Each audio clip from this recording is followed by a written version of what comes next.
আলোচনা হয়েছে, যেটা আমরা বলেছিলাম, তখন আমরা ওয়াদা করেছিলাম যে আমরা সবাই এক, আমরা কোনো পদ পদবি বিক্রি করি না, পদ পদবি দেই না, পদ পদবি ছাড়াই আমরা সবাই ঐক্যবদ্ধ একত্র আছি। ইনশাল্লাহ আমরা আগামী তো আমরা যতদিন আছি একটা পুরান ঢাকা রিপোর্টার ইউনিটির সকল সদস্য আমরা সবাই একত্র ভাই ভাই একসঙ্গে মিলেমিশে আমরা কাজ করব। এবং পদ পদবি দিলে কী হয়, যেন একজনের মন আরেকজন খারাপ হয়, তাহলে তখন তার মনে কষ্ট হয়, হয়তো একটা দলীয় মানে প্রতিদ্বন্দ্বিতা সৃষ্টি হয়, বা তার মন খারাপ হলে তাদেরকে মানে যা হয় আর কি বলার ভাষা নাই, অনেক কিছু অনেকে আসে এখানে, একজন হয়তো আসেও না, এমন কথা অনেক করে আমি ফোনে কথা বলছিলাম যে ভাই আপনি আসেন, উনি হয়তো মনে কষ্ট হয়, কী জন্য কষ্ট হয় আমি জানি না, হয়তো আসেন না, তাই মনে কষ্ট লাগে আজকে যে আমি তাকে ভালোবাসি, সে ভালোবাসার মূল্য কতটুকু জানি না, তারপরে আমি মন সৃষ্টিকর্তার কাছে বলি যে আল্লাহ তাকে সবাইকে সুস্বাস্থ্য কামনা করি।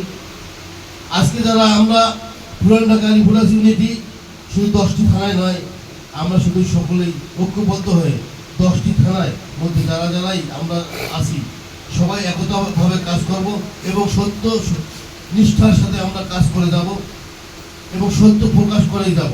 এতে যদি আমাদের কোনো যদি হুমকি বা কোনো সন্ত্রাসী হামলা যত যাই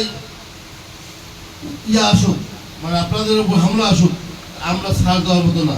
আপনি যত রাইতে হবে 24 ঘন্টা আমাকে ফোন দিবেন, ইনশাল্লাহ আমি সারা দেবো। যে কোনো টাইমে যে কোনো জায়গায় আপনি আসতে বলবেন, আমি চলে আসবো।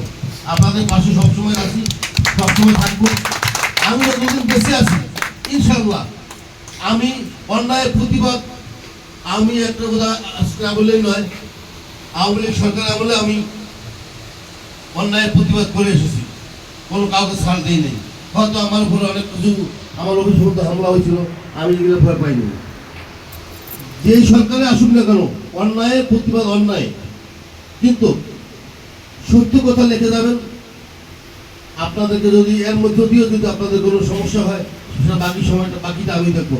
যেখানে যাইতে হয় আপনি যেখানে কোনখানে যাইতে হবে আপনি বলবেন, কোন জায়গায় গেলে আপনি খুশি হবেন, আমি সেখানে যাই আপনাকে সহযোগিতা করবো। কোন জায়গায় যাইতে হবে, কোনো উপদেষ্টা প্রধান উপদেষ্টা বর্তমানের কথা বলছি, নেক্সট টাইম সরকার আছে সেটা দেখবো।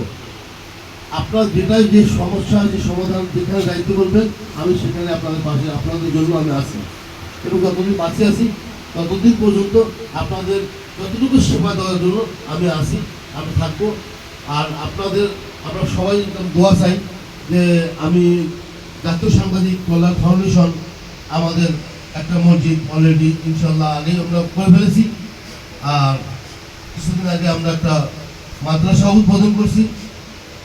আমরা আরেকটা আমাদের কাজ আছে, আর 2টা কাজ আছে, সেটা হলো আরেক জায়গায় আরেকটা মসজিদ করবো ইনশাআল্লাহ। আমাদের সামনে রোজাতেই আমরা যেন একটা তারাবির নামাজ পড়াইতে পারবো, এটা আমাদের মাথার মধ্যে চিন্তা আছে।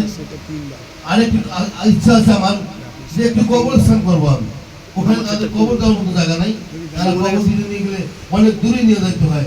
সেই খুলনার কাছাকাছি একটি সরকারি জায়গা আছে, সেখানে তাদেরকে কবর দিতে হয়, অনেক ট্রাকি করে নিয়ে যাইতে হয়। তার পাশাপাশি আমি একটা উদ্যোগ নিচ্ছি, ওখানে জায়গাও পাইছি আমি, সেখানেও আমি একটা কবরস্থান করার জন্য আমি উদ্যোগ নিচ্ছি, সেটা বাউন্ডারি দিয়ে আমি সেই কবরস্থানটাও করবো। আমার এই 4টা প্রকল্প ইনশাল্লাহ আমি করেই জন্য আমি দুনিয়া থেকে চলে যেতে পারি। আমি সবার কাছে দোয়া চাই। এই বলে আমার বক্তব্য শেষ করছি।